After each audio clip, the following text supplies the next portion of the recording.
എന്ത് അടിസ്ഥാനത്തിലാണ് യു.ഡി.എഫ് കൺവീനറെ ചോദ്യം ചെയ്തത്? അദ്ദേഹത്തിന്റെ കൂടെ ഫോട്ടോ ഉണ്ടെന്നോ, ഉണ്ണികൃഷ്ണൻ പോറ്റിയുടെ കൂടെ അദ്ദേഹത്തിന്റെ ഫോട്ടോ ഉണ്ടെന്നതിന്റെ പേരിലാണ്.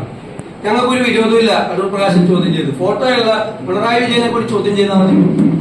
ഉണ്ണികൃഷ്ണൻ പോറ്റിയുടെ കൂടെ ഉണ്ണികൃഷ്ണൻ പോറ്റിയുടെ ഈ കളവ് പുറത്തു വരുന്നതിന് മുമ്പ് ഉള്ള ഫോട്ടോ ഉള്ള എല്ലാവരെയും ചോദ്യം ചെയ്യണമെങ്കിൽ ഒരു വിരോധമില്ല. പിണറായി വിജയന്റെ കൂടെ അദ്ദേഹത്തിന്റെ പടം കൊണ്ട് ചോദ്യം ചെയ്തോട്ടെ.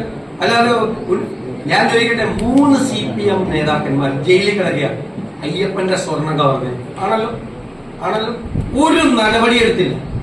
ഇവിടെ പയ്യന്നൂരിൽ ധനരാജിന്റെ രക്തസാക്ഷി ഫണ്ട് പാർട്ടിയുടെ MLA അടക്കമുള്ള നേതാക്കൾ തട്ടിയെടുത്തു എന്ന ആരോപണം ഉന്നയിച്ച പാർട്ടി ജില്ലാ കമ്മിറ്റി അംഗത്തിനെതിരെ നടപടിയെടുത്തു. തട്ടിപ്പ് നടത്തി എന്ന് ചൂണ്ടിക്കാണിച്ച ആൾക്കെതിരെ നടപടിയെടുത്തു. തട്ടിപ്പ് നടത്തി ജയിലിൽ കിടക്കുന്ന ആളുകൾക്കെതിരെ നടപടിയില്ല.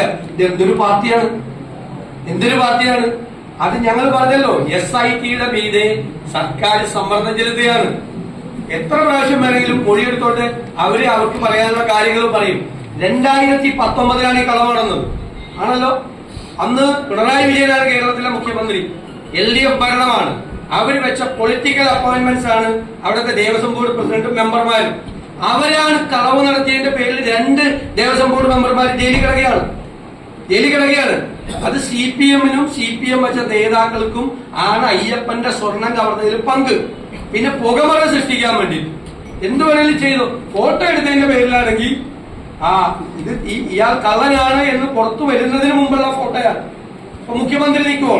ഇദ്ദേഹം കള്ളനാണ് എന്ന് അറിഞ്ഞിരുന്നെങ്കിൽ മുഖ്യമന്ത്രിയുടെ അടുത്ത് നിന്ന് ഫോട്ടോ എടുക്കുമായിരുന്നോ? അതുപോലെ തന്നെ ഇയാൾ കള്ളനാണെന്ന് അറിയില്ല, അദ്ദേഹത്തിന്റെ ലോക്സഭാ സീറ്റിൽപ്പെട്ട ഒരാളാണ്, ഒരു വോട്ടറാണ്, അത്രയേ ഉള്ളൂ.